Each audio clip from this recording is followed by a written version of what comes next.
Boyei bolamu na Zoom Congo Plus bandeko balandi topesi bino mbote partout bozami wakulanda biso na émission na bino kitoko Zoom Congo Plus et pas wap tout ça zoom sur la situation ya mboka na biso RDC. Ce qui au koti pour la première fois na kosenga na yo au s'abonner pe au tika commentaire na onase pe au partager aussi lien oyo pour la komema sango na bandeko. Lelo to kolobela sujet moko oyo zali kosala pasi kino lelo depuis tozui gouverneur ya Sikavi la Kinshasa Daniel Bumba mais mbula o zali ko beta na mboka ba dégâts zali kosala na kata mboka zali kosala somo zali kosala somo. Alors avant de développer ce sujet na ngai lokola mo mesano na kotika bino bolanda ba image ya ba inondation o esalami si toute l'étendue ya ville ya Kinshasa. Et tukuzonga na plateau na biso pour na kopesa makanisi na biso sur la situation peuple congolais ba ko vivre nango na kati ya ville ya Kinshasa. C'est parti.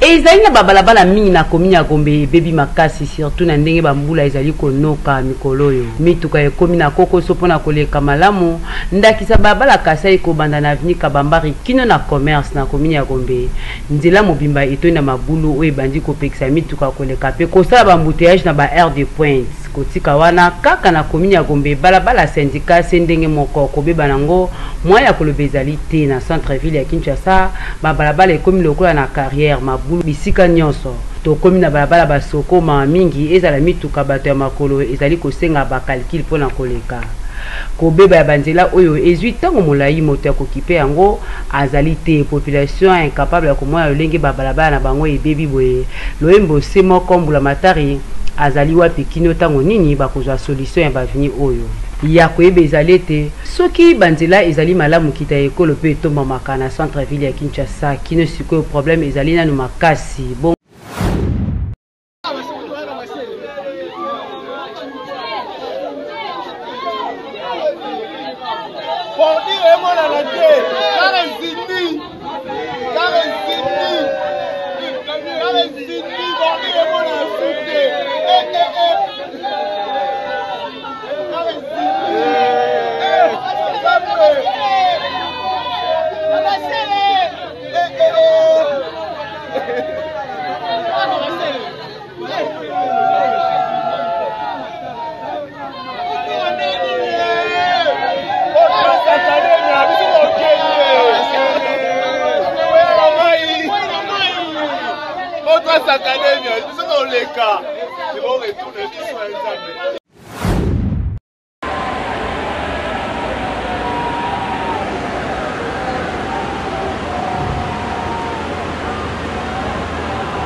Donc, on a vu que vous avez belé mes charges qualité aussi là.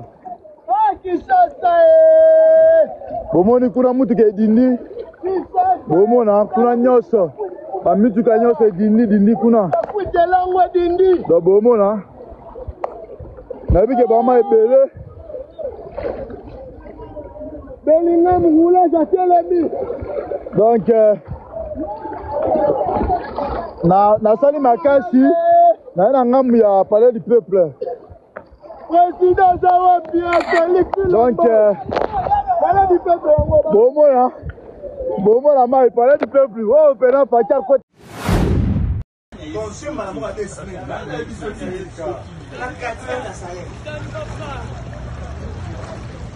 RDC. Ça, c'est la RDC. Je vous présente la RDC. Mbokeleng. Qu'est-ce? À côté, palais du peuple. La centre. Oh, c'est la centre-ville. Palais du peuple. Eh, Kabassé, les quoi la maille? RDC. En tout cas.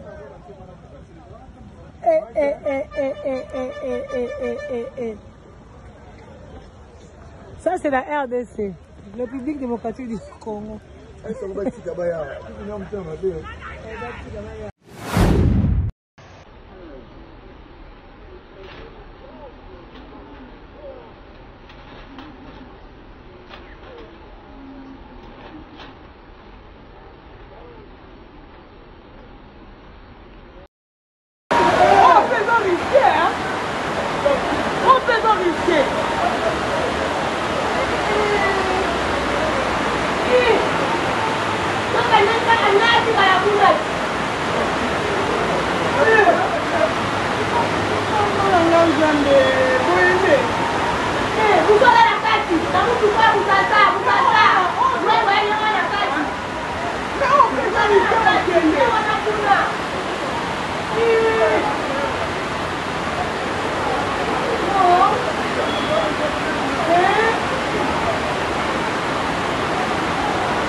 Awa toza na Lemba sous-région.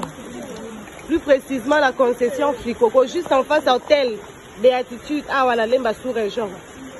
Il y a Abdi Morozawa na portail église Salem. Ne place toujours vivre makamo to tukela jamais ko vivre. Oyo mbule betima yozo kote la biso. To ebite soki to survivre. L'état congolais toza la poste la bino toza la poste la bino. Rivière Kaboli Lemba na matete nde esali kemba ekote la biso boye. Pour intervenir to sera ki courage. Bana to sera ki courage. Bazo zela kaka bazo zelisa biso bazo zelisa biso bazo zela kaka pire koma. To kufa to nini nzamba lola botala biso likambo Alors, wana boti kolanda ezalaki ba image totelaki bino pona kotalisa bino lolenge ville ya Kinshasa ezali komemama to kotambwisama ezali kosala pasi pe ezali ko zangisa biso peuple congolais kimia. Tant to komona makambo boye to komituna musala ya Daniel Bumba depuis Ajubo Konzi kino lelo ezali nini. Peuple congolais a ko se trouver te pona nini. Pona nini vie à congolais ezali ko s'améliorer. Daniel Bumba, vous avez critiqué votre prédécesseur Jantini Ngobila. Daniel Bumba au outil na parti ya UDPS parti au pouvoir. Na yebite d'abord départ na yo zalaki déjà ya malamuté. Au bandi pouvoir na yo OK kovanda d'abord na hôtel kumbongo combien ebimi pendant séjour na ona bureau na kuna na hôtel. Mais peuple congolais ba causer là. Wana te? Oui bien très bien. Oui bien très bien. Tala ville ndenge zali bo soto zali mbindo. Est-ce que Kobongisa ville ya Kinshasa ezali ko senga nini? Est-ce que vous savez que ba plastique o etondi na Congo mobimba? Fulu nyos o etondi na Congo mobimba. Tu sais très bien que ezali mbongo pe ekoki ko produit makambu ebele. Utalaki na ba image te Congolais moko aza ko créer carburant na nzela ya ba déchets ba fulu a créé lango carburant. Utalaki na ba image te mundele moko azali ko sala route na ba sachet na ba déchets. Mais qu'est-ce qui empêche partenariat et salema na ba mboka oyo bazali na capacité ko salela biso misala na ville ya Kinshasa ba flamand batika ville ya Kinshasa na ba condition oto komona lelo te. Ville ekomi ya kodinda bisika nyonso kotambola soki mbula ebeti soki obimaki place ozaleli lalela kuna mivandela kuna kozonga no kaka peut-être eti lobi koto bakuluna epai koto ba inondation epai au juste tomoni kosala ba partenariat na service militaire, j'ai dit na service national, mais ville ya Kinshasa ezangi makoki te pona kobongisa yango. Budget mbongo o batela ki pona ko développer ville ya Kinshasa mbongo wana ici jusque là eza kosala musala nini to esali déjà nini peuple congolais to moni eloko moko te jusque là. Ok, ba misala lokola ba inondation tala boulevard ndenge komi kotonda tala Willery tala palais du peuple. Bakirage ba caniveau, est-ce que c'est vraiment un problème? Ba rivière toza nango na kati ya mboka. Vous savez que ba rivière na biso wana toza nango rivière Kalamu bimeli boy. Vous savez que vous pouvez même exploiter ça et peut servir batu na transport. Est-ce que vous savez ça? Boza batu bovandi libana mboka, batu bovajaka, batu bobimaka. Maintenant ko mituna. Bino bomona kana libana mboka, pourquoi boko appliquer ngote na kati ya mboka na biso?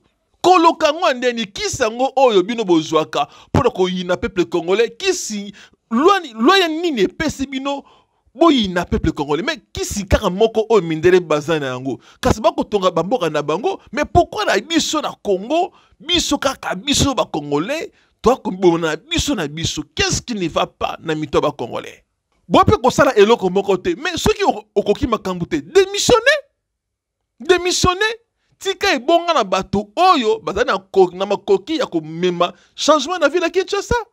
Misala kaka ya mike et salubrité kolongola ba foule na ville ya Kinshasa, c'est tout un problème.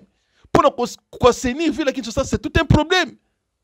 Pour éviter ba inondation, c'est tout un problème. Ba route zate, qu'est-ce qui ne marche pas avec vous ba autorité moka Denet Bumba. Alors, n'habitez peuple congolais, il faut tout se prendre en charge.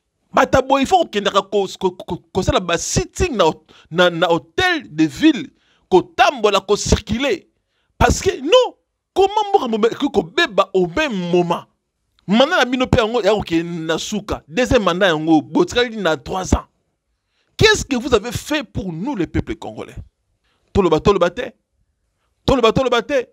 Tala lokola bandeko oyo. Condition oyo. Na ville à Kinshasa, raison ni bourgeois en pleine capitale, tala ba inondation. Kotoyo, bo teki ba mabele, bo teki ba terrain, bo teki bo kangi même na ba route o mai elekanaka. Nyonso ozali passer kozongi la peuple congolais. Non, il faut ba congolais to marchaka pour na koluka solution ya mboka na biso. Il faut bo marcher to bimaka na nzela. Gouverner a kosala musala malamu te to bimananzela to kene kovandela ye akota na bureau ta sala musala te. To na combien de communes na ville ya Kinshasa? To na combien de provinces? 26 provinces mobimba. Mais province kaka moko ozali province phare, miroir ya mboka, mais tala condition ezaleli. Soki province ya Kinshasa ezali na état oyo e bongo ba province misusu to koloba nini? To linga mboka. Loka tolinga mabo basi na biso, loka tolinga bana na biso, tolinga mboka. Tozala ba vrai patriote, to bunda pona kobongisa mboka na biso. To luka to avancer, to zonga susu simate, ba vie ote, tolinga ngote. Peuple congolais, partagez émission oyo, partagez message oyo et comment na bato esengeli ba yoka yango. Peuple congolais, toi se prendre en charge. Abonne-toi, partagez, aimez, tika commentaire na yo pour la ville de Kinshasa. Bolobini ni est-ce que Daniel Bumba a kosala musala, a kosala to a kokukate. Botika na bo commentaire nde tukoyeba nini o il faut biso to sala pona to luka changement na ville province de Kinshasa. À la prochaine, merci.